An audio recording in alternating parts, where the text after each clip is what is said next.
Hello, everyone. My name is Anastasia Stoyanova, and I am an ESL instructor, and I have been living and working in Toronto for the past almost 4 years. So, welcome, and this is the first episode of my podcast. And this podcast is going to be for everyone who is interested in learning the English language, also for whoever is interested in teaching English, and also whoever is interested in the life of an ESL instructor in Toronto, and also of a business owner and a self-employed teacher as well.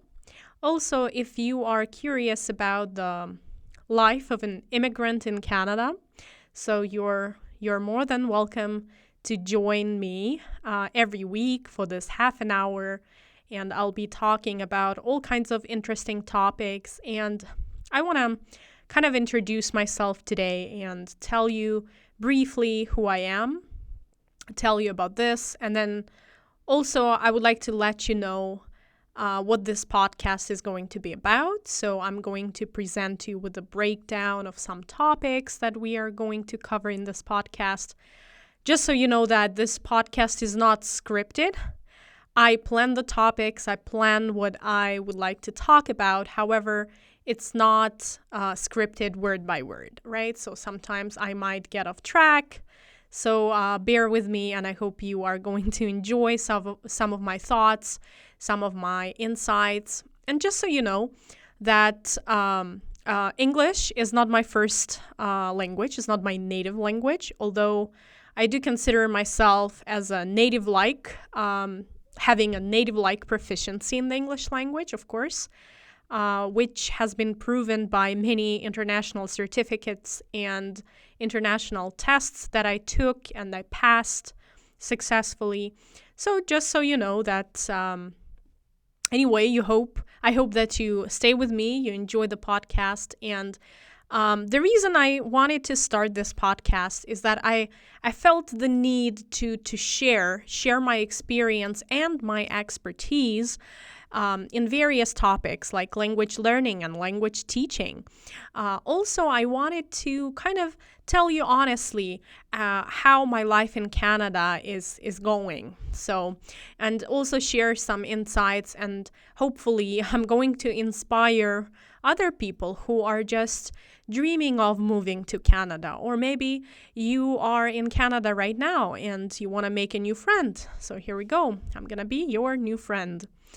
So just a little bit about myself. Professionally, I hold a bachelor's degree in linguistics with a focus on the English language. However, my one more language that I learned and that I was able to teach, and I am able to teach, although I do not teach it here in Canada, is also German. Was also one of my languages that I was learning actively when I was getting my bachelor's degree. And then also, I do hold a master's degree in pedagogical science. In Canada, this would be something like English teaching, right? So because pedagogical science with the focus on English teaching. So that's what it was.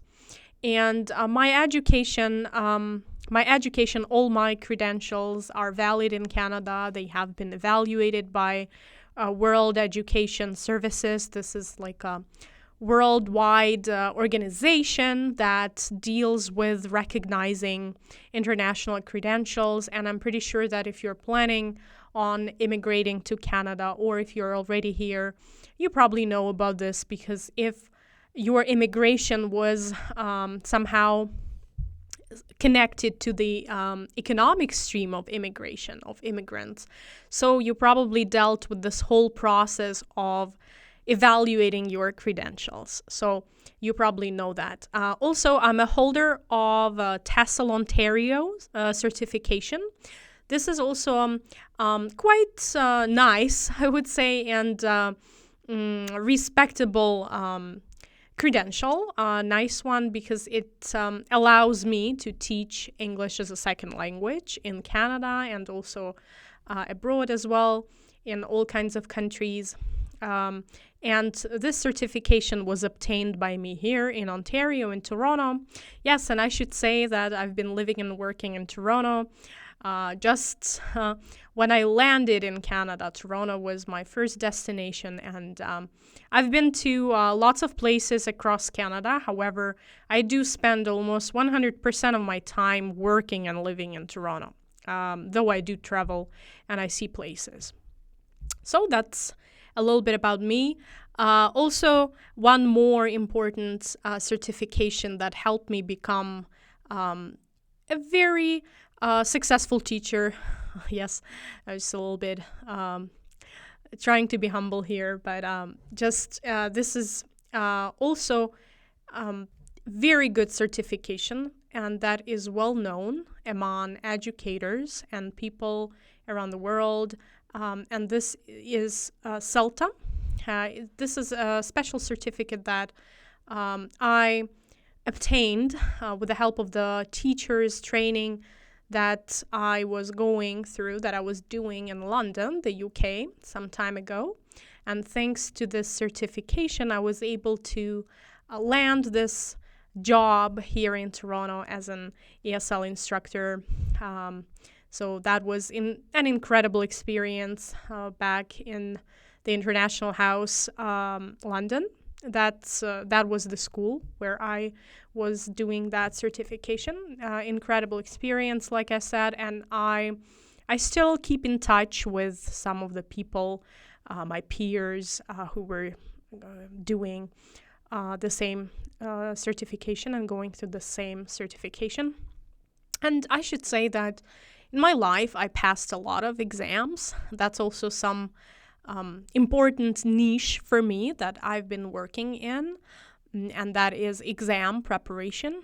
In my life, I successfully passed IELTS exam, IELTS academic module, and general module, so was quite successful with that. Of course, these days, a lot of my clients, a lot of my students are taking CELPIP exam, and I was certified to teach CELPIP examination preparation as well. And I am a holder of a CELPIP certificate myself because I have been going through the immigration process. So naturally, that was one of the stages and one of the important requirements for me.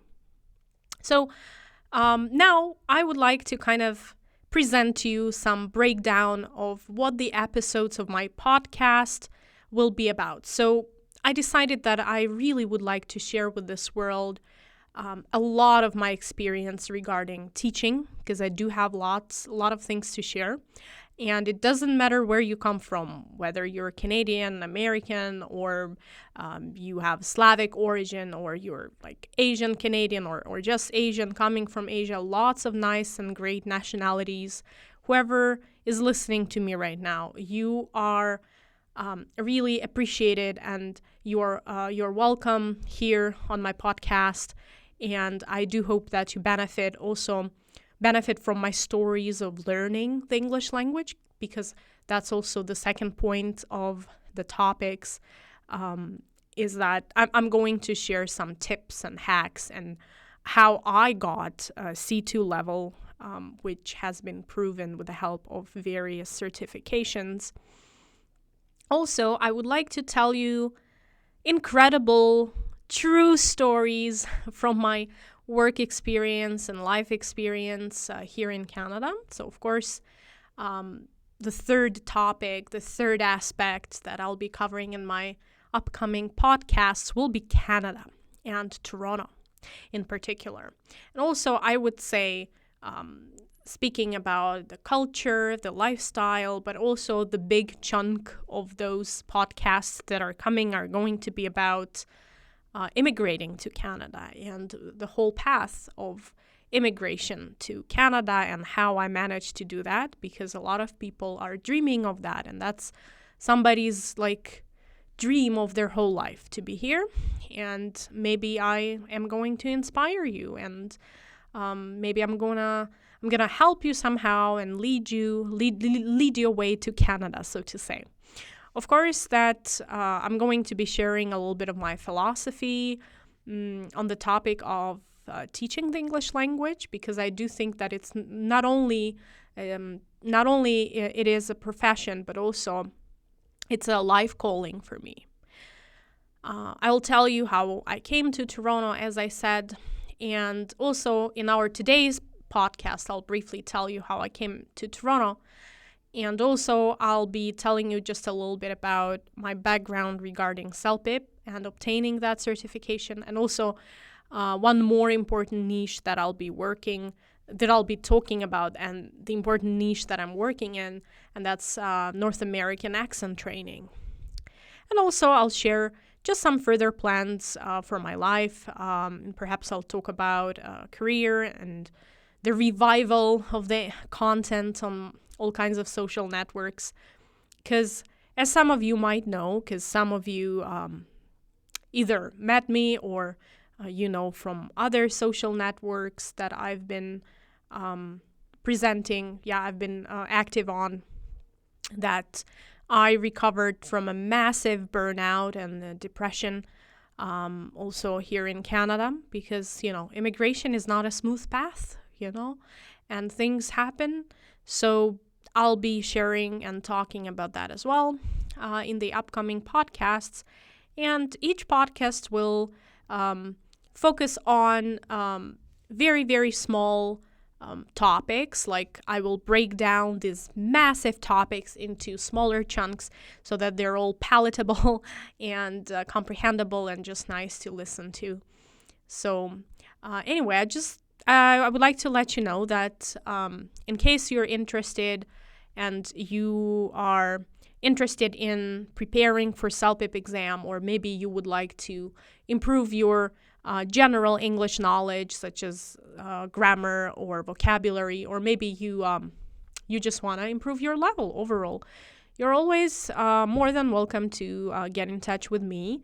And I will I'll be happy to assist you and help you with that. All right, so the first thing I'd like to tell you is a little bit about how I came to Toronto, quite briefly. So I arrived in Toronto in 2022. So that was the year, I think, when Canada started recovering from COVID, and when people were welcome to come here again, because for some time, as I'm aware that for some time Canada paused the immigration draws, meaning Canada was not inviting people to come here because of the COVID, and I think that what was happening in the world in general. People were not moving, right? So for some time, the whole immigration was paused, but then in 2022, everything became active again. And so Canada released a special program for Ukrainian nationals, and that's how I got here, because, that originally I was born in Ukraine, and in that year, 2022, I think the world knows that a lot of Ukrainians had to flee the country, and this program for Ukrainians that Canada released is called CUAET, and basically it's a temporary worker visa, so temporary foreign worker visa for 3 years. And that's an amazing opportunity that I'm really grateful that Canada did that for Ukrainian people and their family members. And but you still had to apply, of course, and go through the process and wait for the decision, and then you could come to Canada. So, of course, I always dreamed of coming here to North America in general, because the reason I'm saying I'm putting it this way to North America, because when I was 16 years old, I was an exchange student and I lived in the USA. I lived as an exchange student in a host family, and that was an amazing experience. I would say life-changing, and it was like this crowning moment of my life, I would say. One of the crowning moments of my life. That shaped me and that shaped my personality, that influenced the decision to become an English teacher. And so, of course, I always dreamed of somehow finding a way to come back. However, as you know, that going to the USA is never easy, and the whole immigration system is very different from the Canadian system. I do find Canadian immigration system is I do find it transparent, nice, quite well organized. Although I know that some people might argue with me on that. However, in 2022, so back then, several years ago, I would say that the way things were handled regarding how I got the visa and how we got open work permits, that was well organized enough for me to come here, work legally, contribute to this society, and make new friends, build a new life. So I am eternally grateful for this opportunity. Of course, I came here with my husband, and I'm also grateful to him because he was the one who supported me every step of the way of my journey that sometimes was hard, was not easy. As you know, that a lot of people, when they come to Canada, they face lots of difficulties of this immigration process, of integrating into society. So that's why I do think that with the help of this podcast, like I said, we need each other. I'm ready. I'm ready to support you and give you any kind of advice just based on my life experience, teaching, learning the language, immigrating.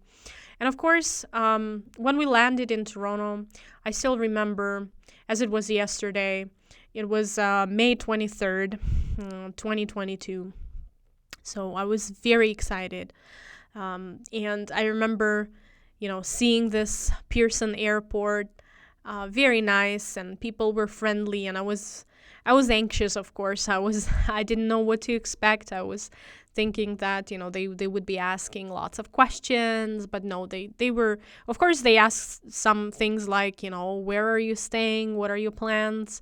And so on. But people were very friendly, extremely friendly right from the get-go, and I love that about Canada, honestly. So we got our work permits right there at the airport, and then since then, we never looked back. We have worked very hard in Canada, because I do think that one of the things about Canada is that you have to be ready to work really hard. This is the country which loves the hardworking people, and though it might be hard at the beginning of your journey, but trust me, things get easier as you go because you start adjusting yourself, your lifestyle, you start acquiring new skills and meeting new people, and at the end of the day, you'll see that it's all worth it. So, of course, as we were working together with my husband is not an English teacher. No, he has different background. He has background in tech.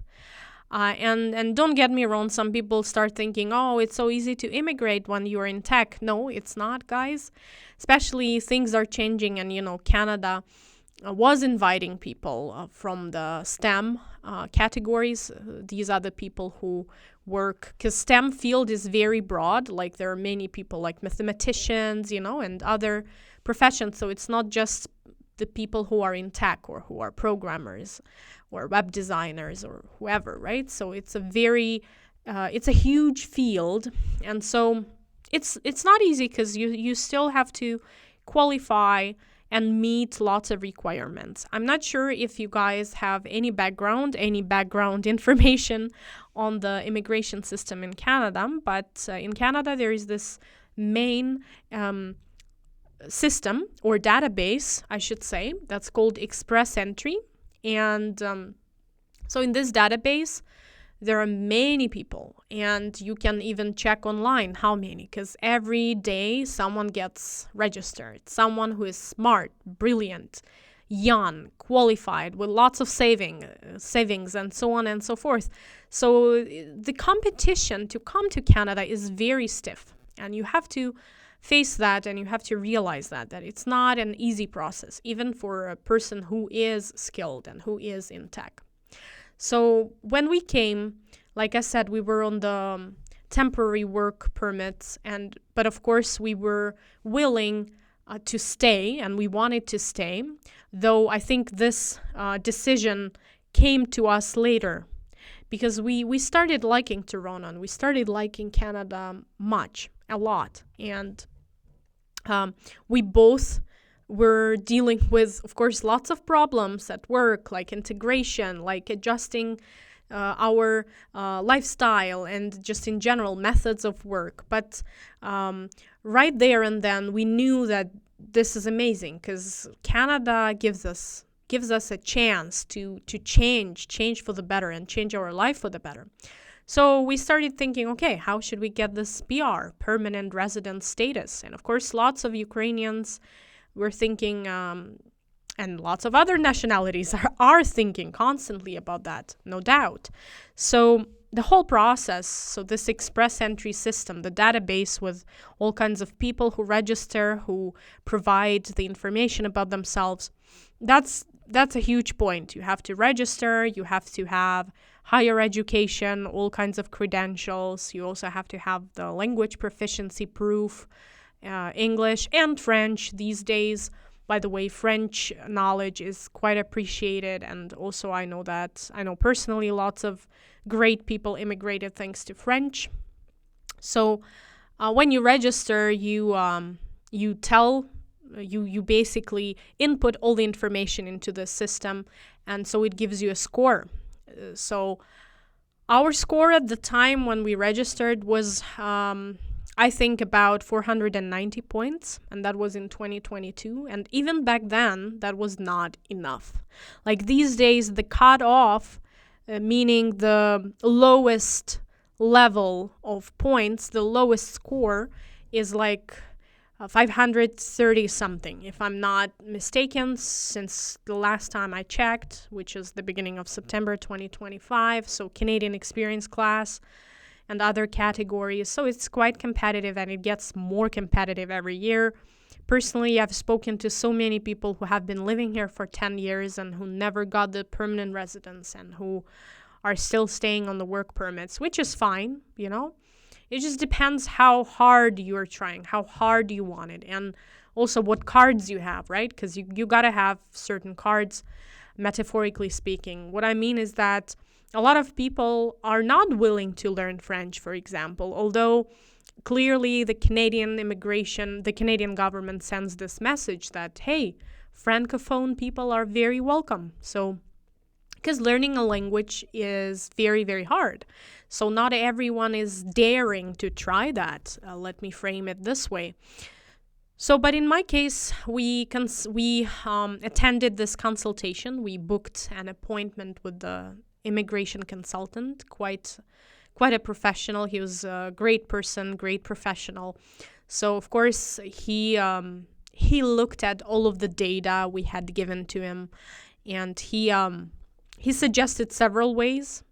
By the way, his claim was that, oh, you guys will never immigrate through the Toronto or Ontario system because it's a very stiff competition. It's all inundated with great applicants, more people, than it can take, Ontario can take. So, of course, we were in low spirits. We were not feeling that confident, not feeling that great back then. However, things changed, and the main advice that this immigration consultant gave us was that I should learn French, because I am a linguist. In my life, I learned like 5 languages before I started learning French, of course. So language was my 6th language, technically, because my native language is Russian, then Ukrainian. They were kind of almost as if they are both my native languages. However, at home, I do use the Russian language with my husband. So Russian, Ukrainian. Of course, the English language was in my life. It has been in my life like since I was 4 years old, honestly, in kindergarten. So then came German. Then my 5th language is Chinese. I started learning Chinese. I never actually learned Chinese, I never reached an adequate level of proficiency. I gave up, honestly. But I did have a dream of going and teaching English in China. But just the life circumstances, I never went. I never polished my Chinese up to an adequate level of proficiency. It's very hard, those languages, Asian languages, are very hard. They are different from the European languages. And of course, it was quite a challenge. But anyway, French was my sixth. And that's what an immigration consultant told us, that, hey, you should learn the French language. This is going to be your pathway. And you will immigrate successfully. So I said, of course, I'm willing to try. I'm that kind of person who always makes sacrifices. If I know it's worth it, I'll go and do anything. I'll do whatever it takes. So I started learning from zero, from scratch, and I was contributing a lot of money into my lessons. I found a tutor, an amazing tutor. I'm truly grateful, because she built this foundation of my French level. And I was having French 3 hours per week, I think. No, it's almost 2 hours with her. And I would say I was trying to find every way, even when I was a beginner, just to go and do and practice speaking. So I had speaking club, at least 1 hour per week. And then, of course, lots of self-study. However, I never gave up my ESL instruction job. I was an ESL instructor, and I am. And I've been working in various language schools in Toronto, not just one, but several schools. And it has been a great experience, and I'll be also talking about that in the upcoming podcasts.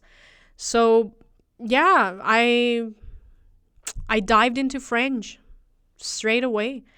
And that was nice. That was not easy. Not an easy, because I had zero French before I started. You got to understand that. No background in French. I never learned Spanish before. I never learned Italian.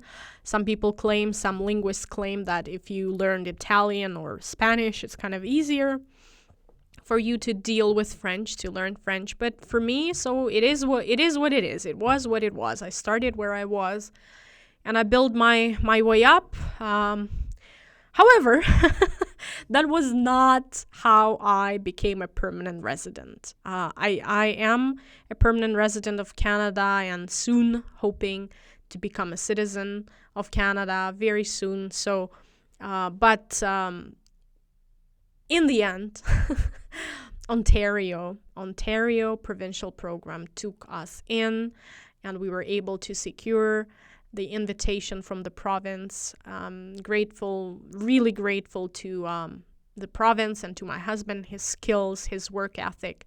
Eternally grateful. So that's how we got extra 600 points. So finally, when we were in the pool, we had something over 1,000 points. So of course we got invited, and we applied, and yeah, that's how we got, the whole process for us also took over a year since we came to Canada. So it's over a year of this whole figuring out the strategy, collecting all the necessary documents, credentials, and all of the documentation from the banks, from our employers. But it's all transparent and nice, and for us, we only booked one consultation, and because, in my life, because I was born in Ukraine, remember, in my life I dealt with so much bureaucracy, just trust me. And I was willing to deal with that as well, to deal with the bureaucracy of Canadian immigration. It's not a bad thing to be able to know exactly what you need to succeed. So I was going through that with my husband. We never used any extra help from the lawyers, or because everything was transparent in our case, everything was honest, was great. I mean, that's what I love about the Canadian immigration system, is that if you are worth it, if you do possess the skills, you are more than welcome, and it's just a matter of time. You need to have a strategy, like I said, because in our case, yes, I was willing to go all the way to get it, And that's why I started learning French. And I do believe that sometimes the universe, it knows, like, yeah, this person is trying. She's trying really hard. And at the end of the day, maybe you'll get it one way or another, right? So if you put in the effort, trust me, sometimes some good news will come from even a different side, yeah? So you'll find your way. But you have to keep doing things, and you have to keep looking, searching, and yes, investing lots of money. Because this whole immigration process was not cheap, right? I know that in every city, people have different expenses, right? So I cannot say that for Toronto it was cheap. No, Toronto is not cheap, and this whole preparation of documents, everything costs money. Like, every document costs money. For those of you who are going through that, or who are willing to go through that, just so you know that you do need a capital. Yeah, but that's just something that you need to take you need to take a risk, and you never know, if things are gonna work out or not, but that's just life. That's like a stoicism, there is this terminology, like being a stoic, just accepting things as they are, both good and bad, and just moving on and looking for ways, and looking, if you do wish something to happen in your life and you are looking for ways, I know that it will happen. I've been there, I've done that, trust me, and you will as well. Just you need time, effort, and you do need this kind of personality, right? But this whole experience is shaping your personality, no doubt. So and just we became permanent residents, and I think it's been over a year since we obtained the status, and now it's September 2025, and like I said, so next year, hopefully, if things are going well and everything is good, and we will become citizens, and this is one of the best countries in the world, no doubt. Of course, it's never easy, but things are never easy one way or another. You have to deal with problems every day. That's just life. So a couple of other things I want to bring up today, and that would be like our introductory episode, and I promise that I will be bringing more and more information for you guys about teaching, learning English, learning languages, learning French, because there are some of you wondering, how did you do it? By the way, right now, and I never stopped learning French. There was a period of kind of, I would say, cool down period because of some mental problems I had, meaning I was depressed and I was seeking professional help, and I was going through therapy, and there were periods of my life when I had also burnout, so I stopped learning French for some time. But I came back, and even right now, French has become a big part of my life, my professional life, my hobby as well, because I keep practicing, I keep leveling up. Right now, I am at B2 level. If you know the levels, there is this international framework of levels. So right now, I'm working at the B2 level of French.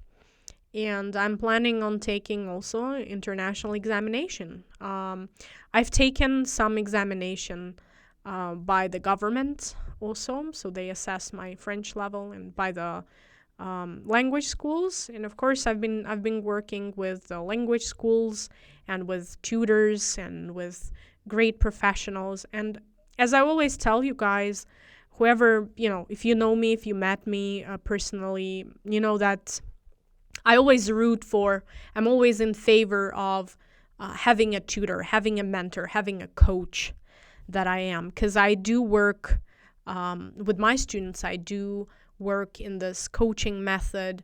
So not only am I your teacher, but I'm your coach, I'm your mentor.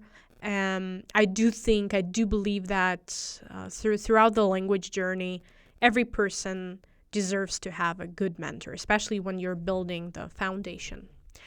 So I think that's the most important niche that I'm working in right now is CELPIP exam, of course. Most of my students and my groups, my parts of my business, and my private students also, because I work in all kinds of formats, is all about CELPIP, because a lot of people want the PR to become permanent residents and prove their English proficiency. And also I do have lots of clients who want to reduce their accent and sound Canadian-like.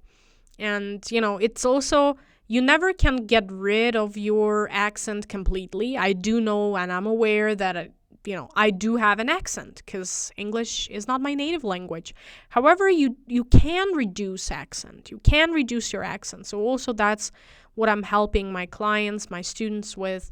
And that's very important because it's so nice, when this Canadian-born person comes up to you and says, wow, you sound just like a native speaker.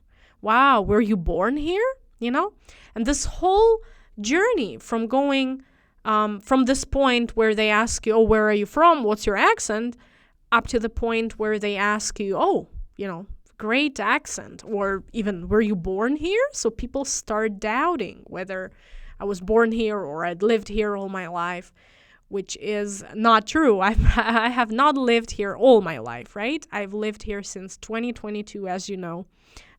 So, right, so that's an amazing point, and I'm helping people to become that, to reduce their accent, to be more clear, to be more understood, and to get better jobs, because accent is all about self-representation. And of course, I'll have separate podcasts about that because that's also something I'm passionate about. And it's a never-ending journey. You live and learn, you fix your mistakes, and because everyone has an accent, right? Everyone speaks with an accent. No matter how hard you're going to try to reduce the accent, it will always be yours. So, and regarding the plans for life, and as I promised at the beginning of this episode to tell you a little bit about that.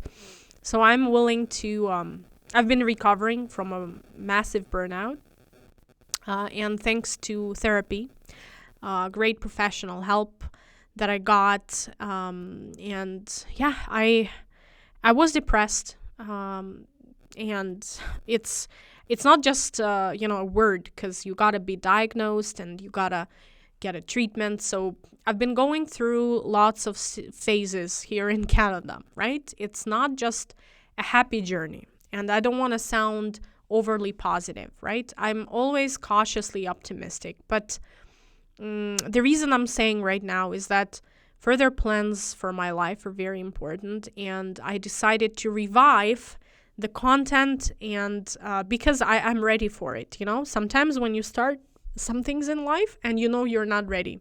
So I think even 1 year ago, when I left one of the language schools, the one that I loved with all my heart, and it was my first workplace, my first job in Canada.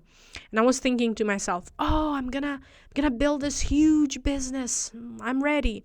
Because, in the past, I did have a business. Before I moved to Canada, I shut down my business because Canada was the whole different context. And I had to have a Canadian employer to be able to go through this whole lovely journey of getting a Canadian PR. So I had to have a Canadian employer. I was not, in our case with my husband and me, we both had to be employed to gain maximum points. So I gave up my business. I gave up my life.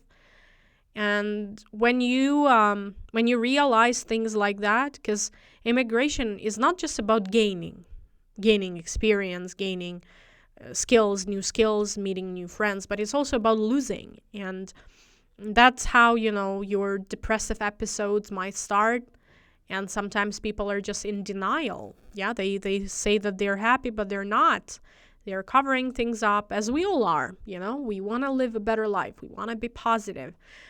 But sometimes we just have to be honest with ourselves. And I'm sorry for, this kind of brutal honesty, because maybe if you met me and I was not at the best I was maybe at my worst, as they say. And I'm sorry about that. But now, time just passes. Time goes and flies. Time flies, and I'm a new person, and I'm ready. I'm ready to create new content, and that's my plan, to help people, to continue helping people. And I'm happy that I recovered from that burnout, and I'm happy that I can share my story with you guys, and I can be honest about it, and I can tell you that yes, immigration is not easy, and yes, you suffer, but the important part is understanding that you need help and getting that help, using all the possible resources, your savings, and sometimes even some resources that are available to you for free, right? So that's a great opportunity. On this positive note, I would like to kind of thank you for staying with me for this little bit over half an hour. Thank you so much. And I'll be talking about many things, as I've mentioned before, like learning and teaching English, learning French, immigrating to Canada more in depth. And every podcast will focus specifically on the things like language learning. So let's say the second podcast that I'm working and I'm planning right now, how did I achieve C2 level or native-like level in the English language? How did I achieve this level of accent that I have now, which is not perfect because there is always room for improvement, for perfection.